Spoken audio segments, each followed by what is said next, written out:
اردو پرور میں آپ کو خوش آمدید۔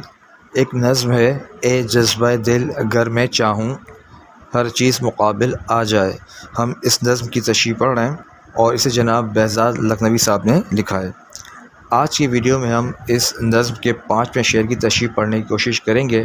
اس سے پہلے میں 4 ویڈیوز اس نظم کے حوالے سے بنا چکا ہوں، جس میں پچھلے 4 اشعار کی تشریحات پڑھنے کی کوشش کی تھی ہم نے۔ اس کے علاوہ میں نے چند شارٹس ویڈیو بھی بنائی ہیں، وہ بھی آپ دیکھیے۔ آئیے اس شعر کو پڑھتے ہیں۔ اب کیوں ڈھونڈوں وہ چشم کرم، ہونے دے ستم بالائے ستم۔ میں چاہتا ہوں اے جذبہ غم، مشکل پس مشکل آ جائے۔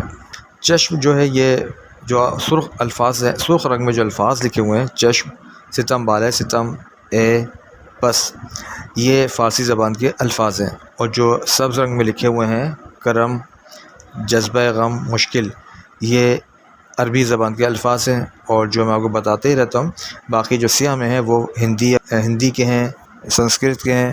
اور جب کافی عرصے تک کوئی زبان کے الفاظ کسی زبان میں استعمال ہوتے رہیں تو وہ اسی کے کہلانے لگتے ہیں، تو لہٰذا اس کو اردو کے الفاظ بھی کہہ سکتے ہیں۔ اچھا، اب میں ذرا ترجمہ ہی بتا دیتا ہوں۔ ڈھونڈوں یعنی تلاش کہاں کروں، تلاش کرنے کو کہتے ہیں۔ چشم کہتے ہیں آنکھ، نظر کو بھی کہتے ہیں۔ کرم کہتے ہیں مہربانی وغیرہ، یعنی چشم کرم، کرم کی نظر۔ چشم کرم کا مطلب ہے کرم کی نظر، یعنی مدد وغیرہ کو کہا جاتا ہے۔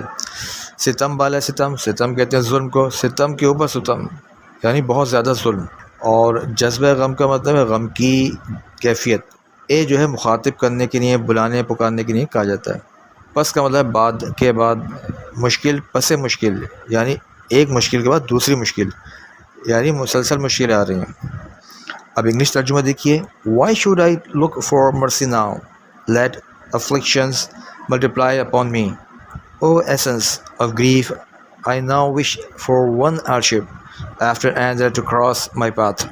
اب اس شعر میں شاعر کیا کہہ رہے ہیں، دیکھیے۔ شاعر زندگی میں اس مقام پر پہنچ چکا ہے جہاں وہ مشکلات اور دکھوں سے ڈرنے یا ان سے فرار حاصل کرنے کے بجائے ان کا ڈٹ کر مقابلہ کرنا چاہتا ہے۔ وہ اپنے محبوب یا دنیا سے کسی بھی قسم کی ہمدردی، مہربانی یا رحم، چشم کرم جس کے لیے وہ الفاظ استعمال کیے شاعر نے، رحم مہربانی کی امید توڑ چکا ہے، اور کہتا ہے کہ اب مجھے کسی کے سہارے کی ضرورت نہیں ہے۔ مجھ پر جتنے ستم ہوتے ہیں شوق سے ہو جائیں۔ میں اندر کے جذبہ غم کو پکارتے ہوئے، وہ ایک چیلنج پیش کرتا ہے۔ وہ اپنے جو جذبہ ہے، جو کیفیت ہے غم کی، اس کو پکار رہا ہے، اس کو چیلنج دے رہا ہے کہ میری راہ میں ایک کے بعد دوسری مشکل آتی چلی جائے، کیونکہ یہ مصائب ہی ہیں جو انسان کے عزم کو فولاد بناتے ہیں اور اس کی شخصیت کو نکھارتے ہیں۔ خلاصہ کلام یہ ہے، یہ شعر کسی کمزوری یا مایوسی کا نہیں، بلکہ ایک ایسی اعلیٰ ظرفی اور خودداری کا آئینہ دار ہے جہاں انسان تکالیف کو اپنی طاقت بنا لیتا ہے اور کسی کے آگے دست سوال دراز کرنے کے بجائے مشکلات کے طوفان کے سامنے سینہ تان کے کھڑا ہو جاتا ہے۔